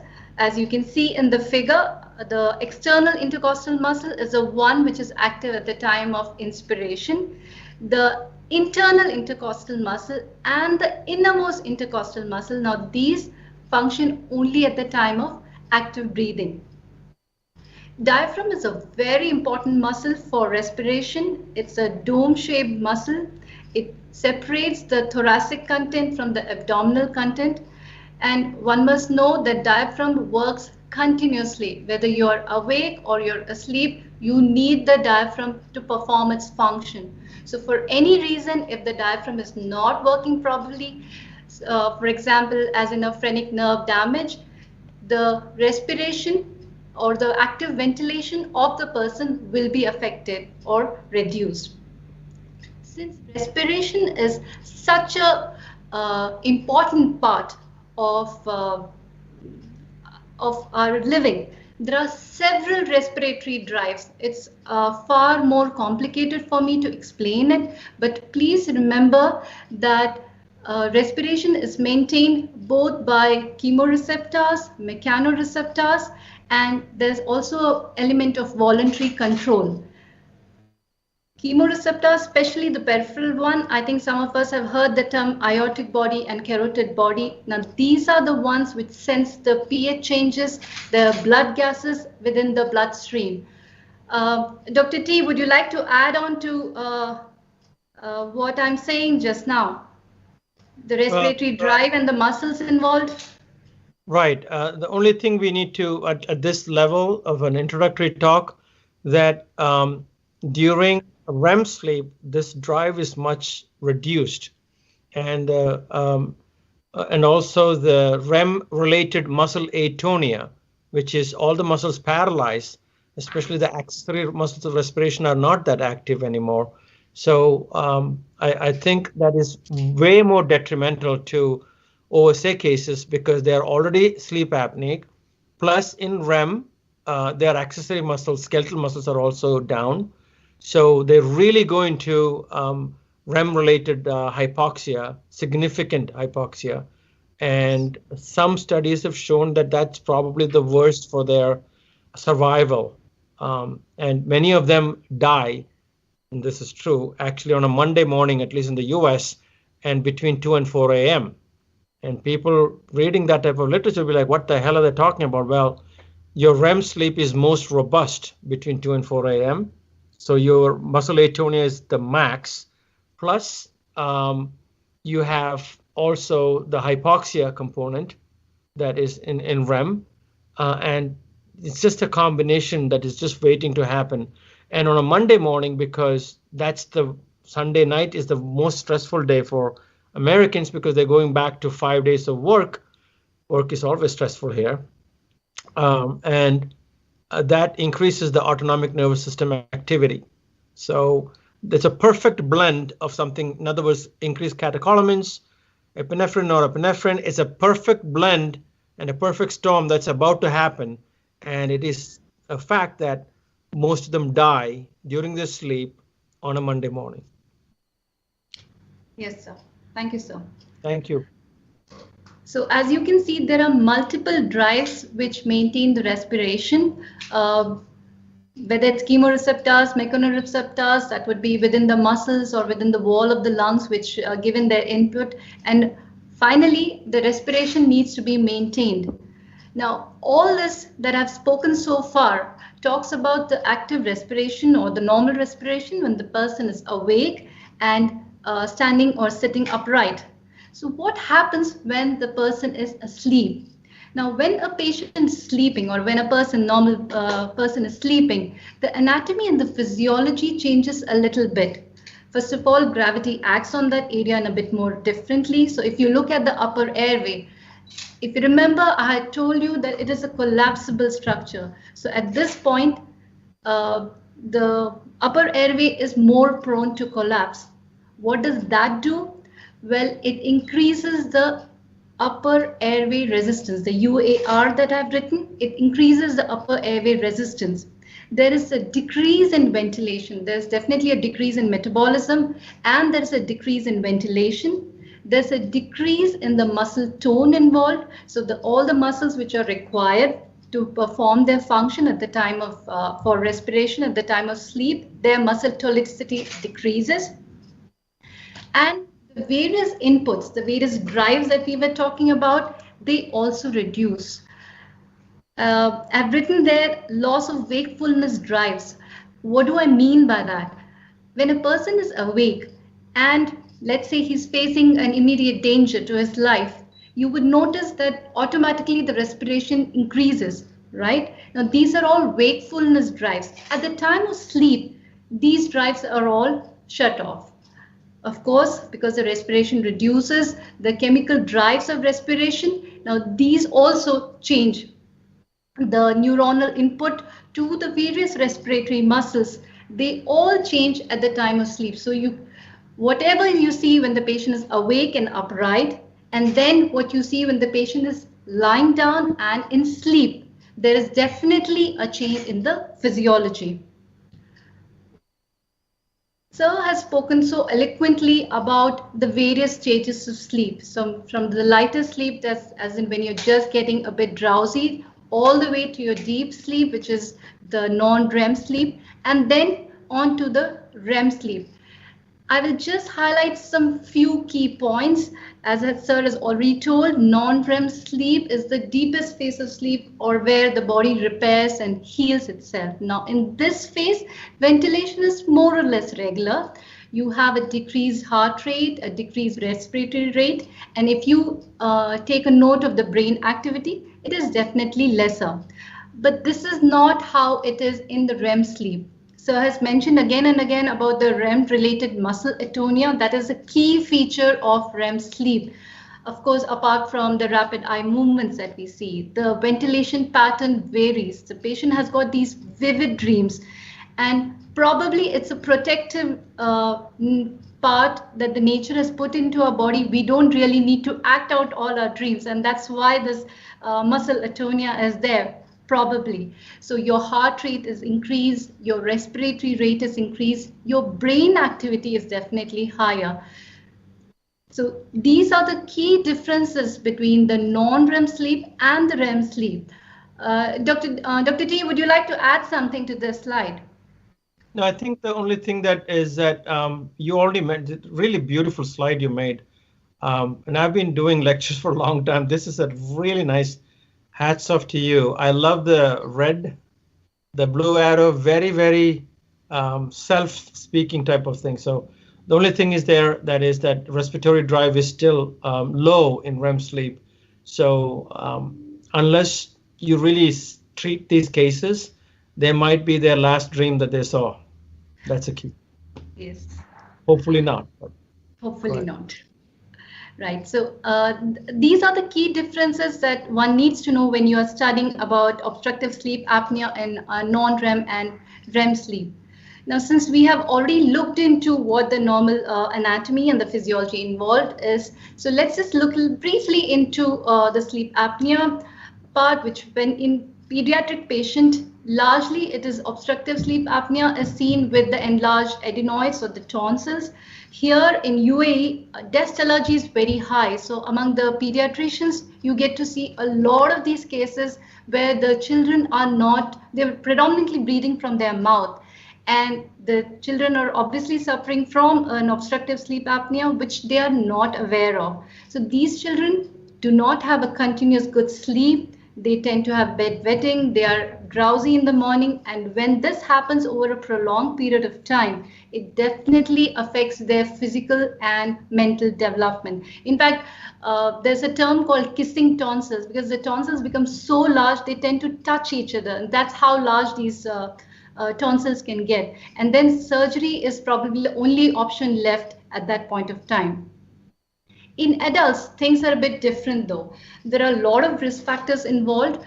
Some of them are anatomical. You may be family-wise or genetically, you may be predisposed to developing obstructive sleep apnea. Males definitely tend to suffer more than females in terms of OSA. Alcoholism, especially heavy alcoholism, is a risk factor. And of course, obesity. It's a major, major risk factor, and a lot of study and a lot of articles have been published on obesity, the neck circumference that Sir was talking about, how it can be a major risk factor for OSA.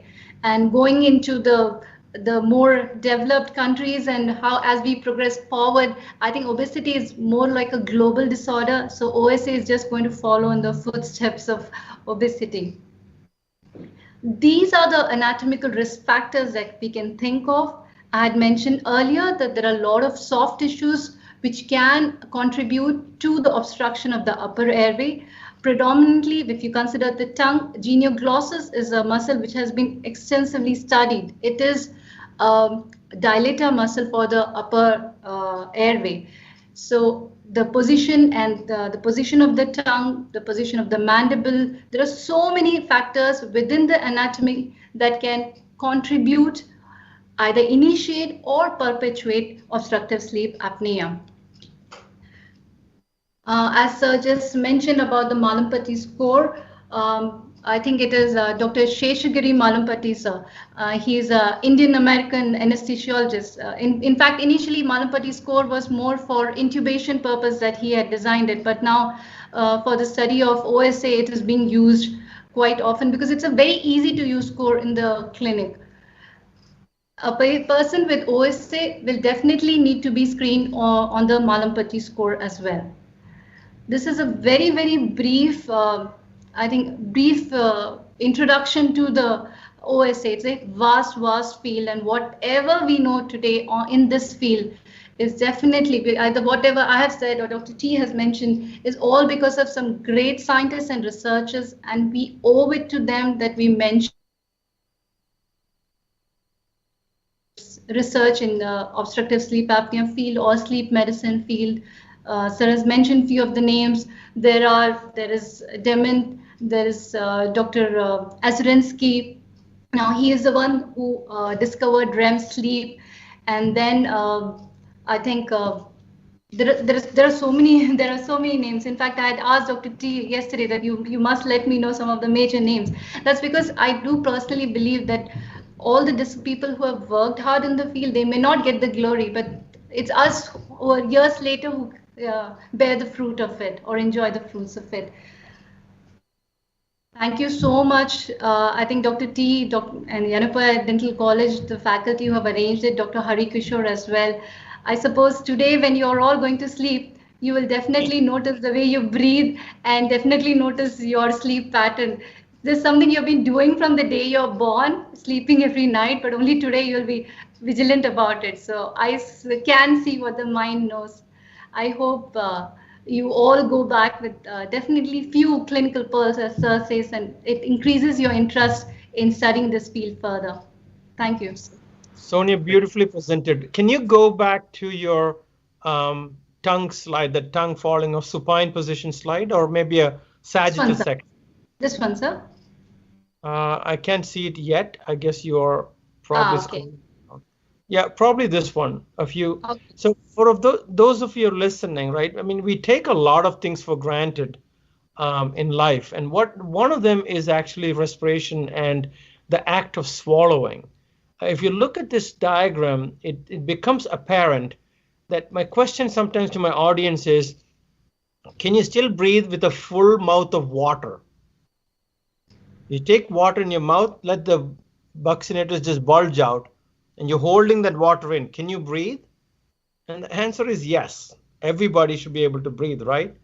We take it for granted, that action, but the sensory and the motor systems that are working for that simple thing, that is a blessing from nature, God, whatever. It's amazing, because that is where, when you take a water in your mouth and you can still breathe, that means there's something that has prevented that water from making a cascade into the trachea. So a couple of things happen, right? The tongue slightly raises up to hold it. The palate beautifully. Can you point out to the soft palate area? If you have a, right? That just falls back tightly. Yes. So that where the blue arrow is, that's where this water is held. Without falling into the trachea, it can be disastrous, right? And the Yes. epiglottis closes that as well. So it's a Yes. beautiful synchronized way. Certain muscles, certain nerves are firing the way they want. Can you imagine one mistake in this? That is when you do have what? You say, oh my God, that water went down the wrong pipe. And you cough for the next 50, like 5 minutes. If it's a spicy food, you cough for the next 15 minutes probably. And you still feel the burning. I mean, we are all a lot of Indians in our module today or the webinar, so I can imagine spicy food going and you getting that urge, and it goes the wrong way. So simple things, but if you think about it, the beautiful coordination that nature has given us to do all this, when they go wrong, such as in Alzheimer's and other neurodegenerative conditions, many of them die of not of the hypoxia or memory loss, they die of pneumonia, which is aspiration pneumonia. This is the coordination that really they are losing it. So understand, until we get sick, we are all taken for granted. I can hold water in my mouth, I can breathe, I can spit it out, drink, and then talk. We think it's just automatic. It's not. It is a huge number of nuclei that are just firing synchronized, same as well as sleep is. It's not just going in and just closing the eyes and you're like dead. It's not. It's like specific nuclei that are firing, making it possible to go through certain stages of the sleep, then coming back to stage 1 or 2, then finding the next cycle. So let's not take it for granted that any of these are just given. This is blessings. So in one of the spiritual things that I talk and I post on on the media, such as Facebook, we talk about prayer. So prayer to us sometimes is like a form of begging, right? Give me more, give me this, give me more, give my son, give my daughter, give my family. That's all we do, right? We pray for more things for ourselves. The point is, if electricity was God and light was you, up and you're praying to God, electricity, saying, Lord electricity, give me more, be with me. What would the God tell you? You stupid, you're lit up because of me. You're being lit up and not dead because of me.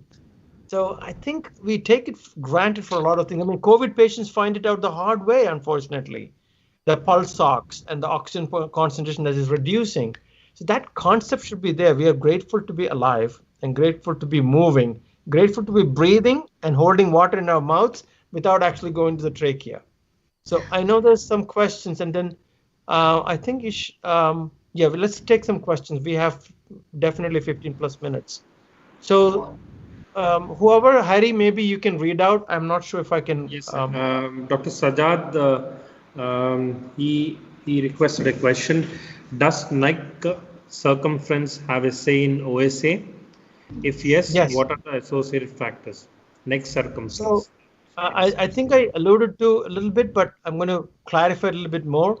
If you do a twin study in which twins, one is same weight, so weight factor is taken away, and the neck circumference of one is like say 16, 2 females, let's say, and the other one is 13. The 16 neck circumference has a definitive more propensity for a high AHI, apnea, hypopnea index. That's been proven.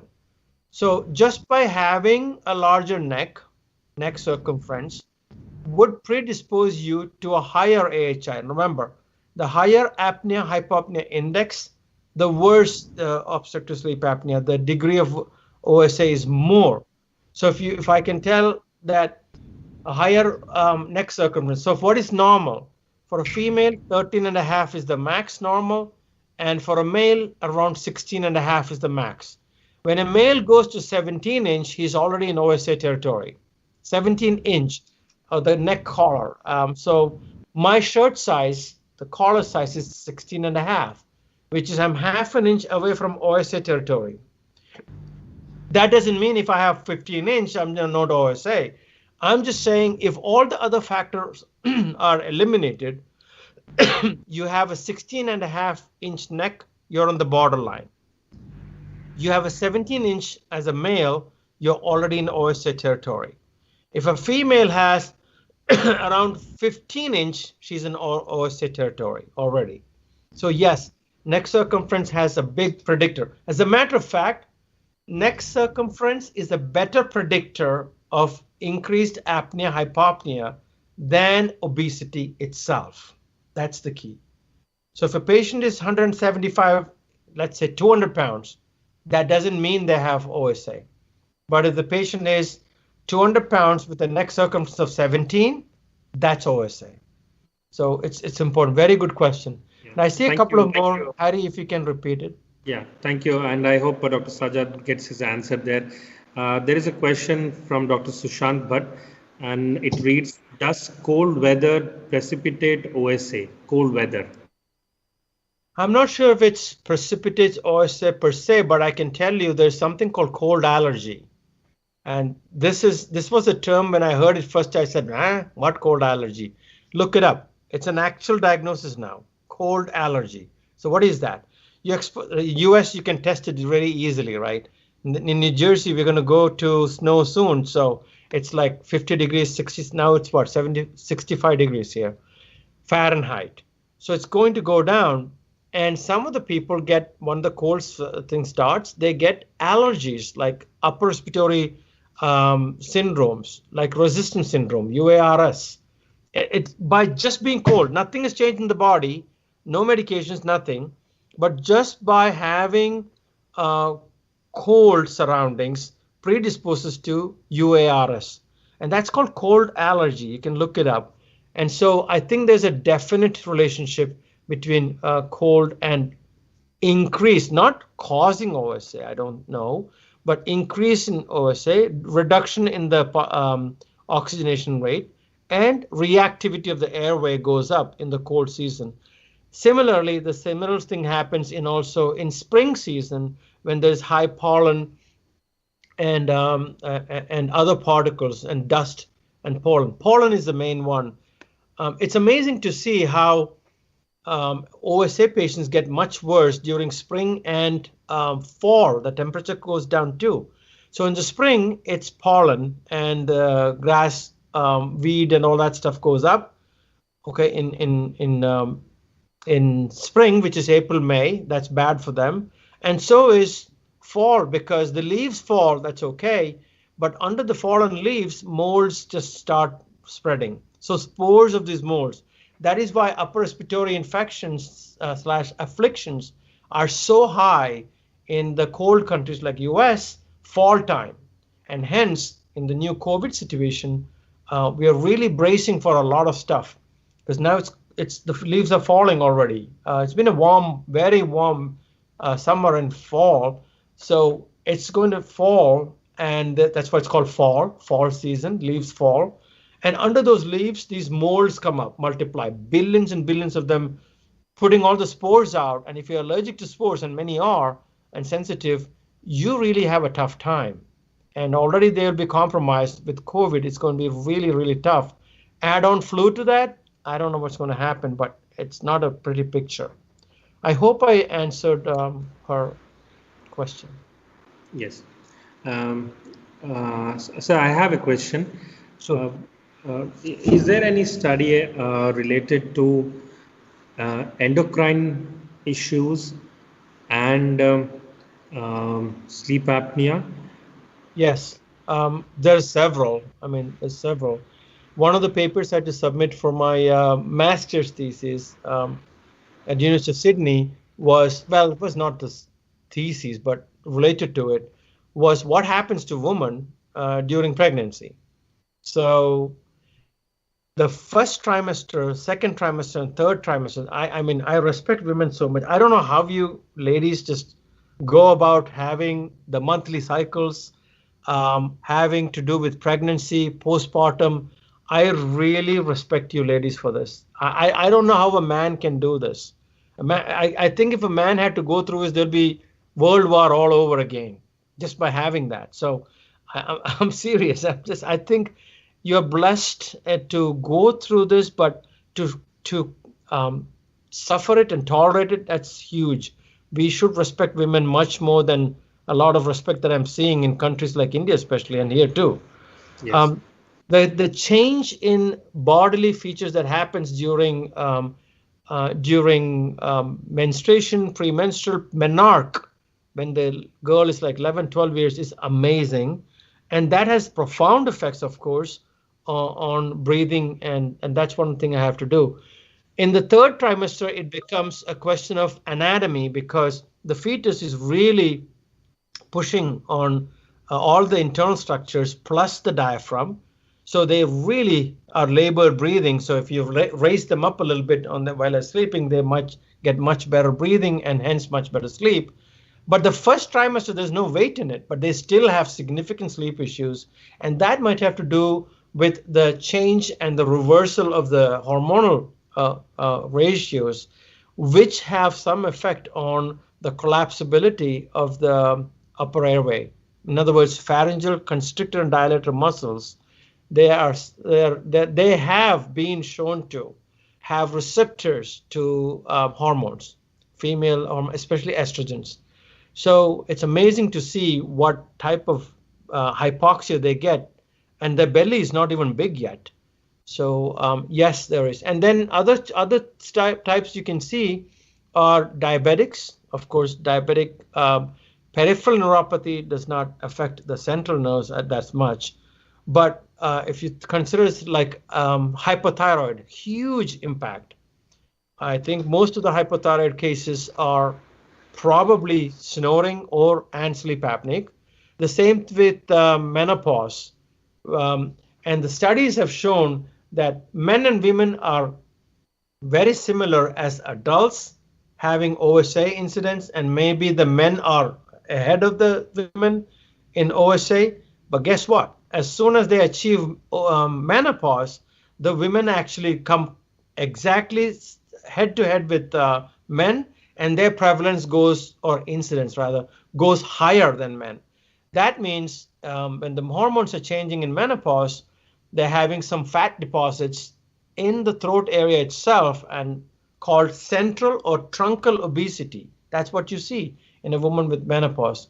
Everything that you see in OSA has a physiological explanation to it. It's amazing if you know what to look for and how to read it. Sleep medicine is one of my best things that I've ever taken up in my life. And it's a perfect blend, orofacial pain and sleep medicine. And I think in dentistry, this is where really medicine and dentistry blends. So I hope I answered her question. And thank you for the question. What about calcitonin? Calcitonin, I'm not sure if that specifically has it. I can find it out.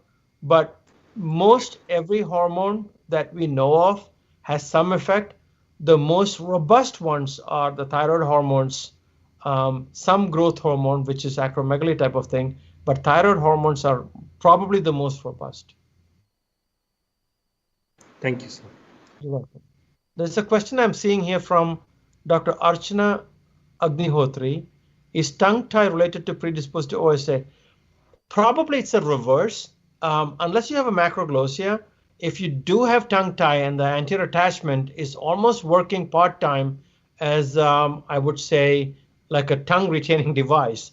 So it probably is the other way around, that it could hold the tongue forward slightly, not a treatment position, but at least slightly forward, and takes part of the equation of the tongue falling back out of the. So I hope I answered that for you, Archana. And there is some other questions too. Does neck circumference? I saw that cold weather. And then there was one before this. Sleep paralysis, Dr. Arunima Gupta. Sleep paralysis. I've been asked this question last time too in my previous talk on sleep medicine. Sleep paralysis is not just during sleep. It can be while getting to sleep and or waking up from sleep. So you can have it when you're waking up from sleep. You could.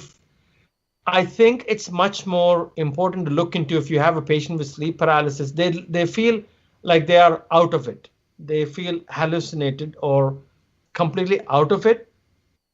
It could be while falling asleep, or it could be while waking up, and right after sleep you wake up. You are paralyzed in that.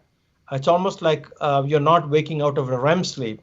But that's not the same as I was talking about my grandma seeing ghosts. That's a REM sleep behavior disorder. If you see a patient with sleep paralysis, I would really look into OSA because there's a high incidence. And the second one I would look into is narcolepsy.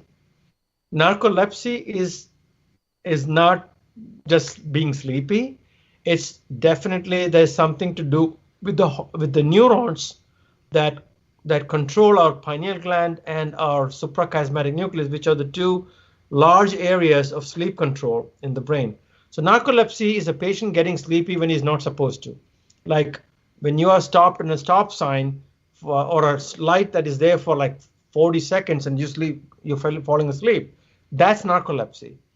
Along with narcolepsy comes something called cataplexy, which is destruction of spinal neurons that produce orexin. Orexin is a hormone. It's a neurotransmitter as well. So orexin is also called hypocretin, hypocretin or hypocretin. Those orexinergic neurons are getting destroyed due to some autoimmune. I'm not going to get into detail, but that causes cataplexy. So what does the patient feel? In cataplexy, in narcolepsy, which is really related to sleep paralysis, those patients will have narcolepsy, or vice versa. Narcoleptics can have sleep paralysis. They usually just sleep when they're not supposed to sleep. But cataplexic people, when you excite them, when you tell them jokes and they're really excited to see you, they fall on the floor. And they're just paralyzed completely.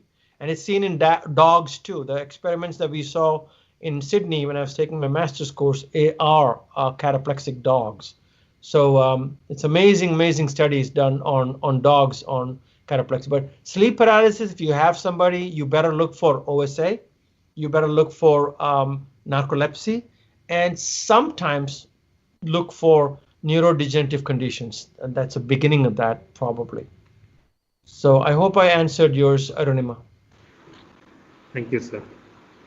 Any other questions? Tongue tie, and I think that is it probably. Wait a minute, I'm sorry, I just lost that. I think Arunima is typing again or somebody else? Dr. Archana Agnihotri. Narrow maxilla that can lead to a constricted airway. It's a long shot. So now you mentioned narrow maxilla. The question is the maxilla narrow due to tongue tie, or are both independent features of a syndrome? So if you look at things like, and this morning we were discussing with one of the participants here is Priyanka, Dr. Priyanka Pichumani. I don't know if she's on still. We were just discussing some syndrome called EVC, Ellis Van Creveld syndrome, which is very common in India in consanguineous marriages amongst Indian population. In those cases, the disease comes under ciliopathies. Some cilia are getting destroyed, which is another story. But if that affects the growth of the anterior, the midface, such as a narrow palate, the question is it might be two independent versions of a same syndrome, such as a narrow arch palate. By the way, they are many times they have OSA as well. So you need to look at the adenoids and understand that they are prone to bruxism. Okay, she typed actually the bruxism.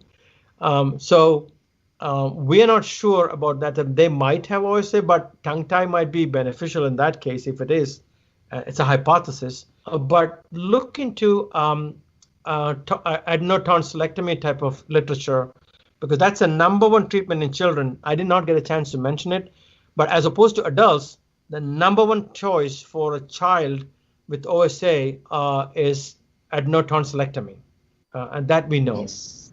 So I'm not sure if Archana, you can look into it's your daughter. Okay, you can look at her and look at her tonsils and adenoids more than the tongue tie. And the tongue tie, of course, if you want to release it, it's such an easy thing to do, right? It's just like a wedge incision. And I do recommend that because, not because of the OSA part, but because they have the potential to really impair the speech and affect the confidence of a child. So I really recommend it. I hope I answered yours, Archana. Any other questions? Otherwise, we're coming to Hari. Anything else? No more questions on the meeting chat, sir, yet. I'll stop there, and then if you need to, anything else, or we can stop. Dear participants, if there are any more questions, you can either type in the chat box or unmute yourself and please feel free to ask the questions. I think there is none. Okay, so I think we're good. But thank you all thank you, Sonia, for organizing these two phenomenal seminars. You're a great student, a great mentee, and the institution should be proud of you for organizing something like this, and not incidentally, but consistently. And so, and again, I really thank you for that. And your slides are very succinct in both the presentations. Very proud of you, and I think your institution should be proud of you as well. And thank you for Dr. Akhtar. Thank you so much. And my other faculty, I didn't see Dr. Sripati Rao sir today, but if he's listening from home, well, thank you. If not, just I want to say thank you for being a good mentor. And Dr. Akhtar, thank you. Yeah. Yes. Thank you. Good night. Have a good one, everyone. Hari, thank you so much. God bless. So thank you very much. Thank you, Dr. Hari. Thank you. Thank you, Dr. Thomas and Dr. Sonia. Yet again, you have left us educated and stimulated with your concepts. As I said last time, there is a lot of us to learn and unlearn, and I'm sure many of the participants would be motivated to pursue training in sleep-related disorders. It would be great if we could carry this association with you and all your colleagues, all your associates forward, and collaborate with academics and research. We welcome you all to Yenepoya. The next you are in India. Thank you very much. I need to mention that I did not have a slide in this one because last time I did. Our program is coming in 150 hours. That is in November. Yes. And it starts globally in November on November 20th. The first 80 hours is sleep and pain, obviously, all of these. And that is completely online and then hands-on after that. So I encourage you guys and your participants to look into it. It is definitely a succinct program, and I've set it up over the last 3 years, and I'm very proud of it. And with Dr. Iyer, Shankar Iyer, and Smile USA, that's one of the programs I would recommend if you really need solid education. Just a recommendation. I'll disseminate this to everyone in Yenepoya. Appreciate it. Thank you. Thank you. Have a great evening. Thanks. Thank you. Thank you all. Thank you, sir. Good night, sir. Good night.